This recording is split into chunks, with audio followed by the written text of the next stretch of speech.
মধ্যরাতে ভারত ও পাকিস্তানের মধ্যে পাল্টাপাল্টি হামলার ঘটনা ঘটেছে।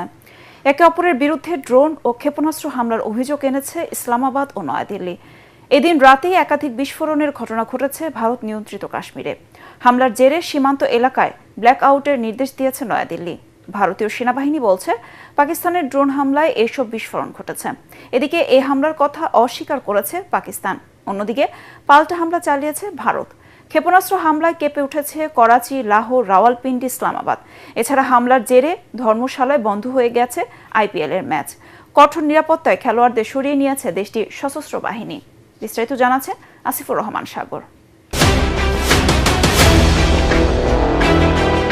যুদ্ধ পরিস্থিতি নাকি পূর্ণাঙ্গ যুদ্ধের সূচনা?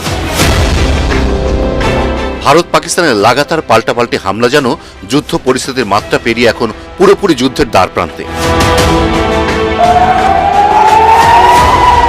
বৃহস্পতিবার রাতে সাইরেন বাজার পাশাপাশি জম্মুর আকাশে ক্ষেপণাস্ত্রের লাল শিখা দেখা গেছে। টানা সপ্তমবারের মতো বেস্ট টিস্যু পেপার ব্র্যান্ড হিসেবে স্বীকৃতি পেয়েছে বসুন্ধরা টিস্যু। ভারতীয় কর্মকর্তারা বলছেন, ভারত শাসিত কাশ্মীরের গুরুত্বপূর্ণ শহর জম্মু, পাঠানকোট, উধমপুর, জয়সালমীরে আক্রমণ চালিয়েছে পাকিস্তান।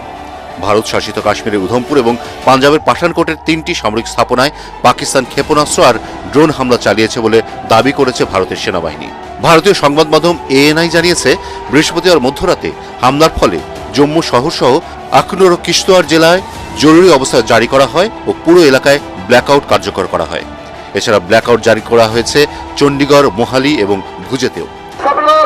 अपनी दुकानों की, अपने घरों की, अपनी गाड़ियों की लाइटें बंद कर दे और अपने अपने घर पे चले जाए। এদিকে পাকিস্তানের হামলায় কোনো ধরনের ক্ষয়ক্ষতি হয়নি এবং বেশিরভাগ হামলাই আকাশে প্রতিহত করা হয়েছে বলে দাবি করেছে ভারতীয় সেনাবাহিনী। তবে ভারতে হামলার অভিযোগ নাকচ করে দিয়েছেন পাকিস্তানের প্রতিরক্ষা মন্ত্রী খাজা মোহাম্মদ আসিফ।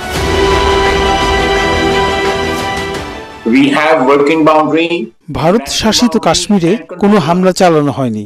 এসব ঘটনার দায় পাকিস্তানের নয়।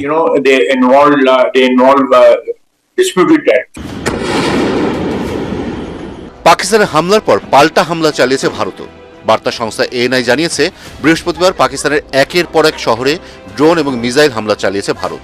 কেঁপে উঠেছে করাচি, লাহোর, রাওয়ালপিন্ডি, গুজরানওয়ালা, শিয়ালকোট। ড্রোন হামলায় লাহোরে পাক আর্মির এয়ার ডিফেন্স সিস্টেম ধ্বংস করার দাবি করেছে ভারত। একাধিক পাক সেনা নিহত হয়েছে বলেও জানা গেছে। ভারতীয় সংবাদ মাধ্যমগুলো বলছে, ভারতের হামলায় ক্ষতিগ্রস্ত হয়েছে লাহোর, রাওয়ালপিন্ডির সামরিক ঘাঁটি। মিসাইল আছড়ে পড়েছে রাজধানী ইসলামাবাদে। এদিকে আরব সাগরে মোতায়েন করা ভারতের INS বিক্রান্তের ছোড়া ক্ষেপণাস্ত্র হামলা চালিয়েছে করাচি ও ওরমারা বন্দরে। পাকিস্তানের 3টি যুদ্ধবিমান, 8টি মিসাইল ও 2টি ড্রোন ধ্বংসের দাবি করেছে ভারতীয় সেনাবাহিনী। আসিফুর রহমান সাগর, ATN বাংলা।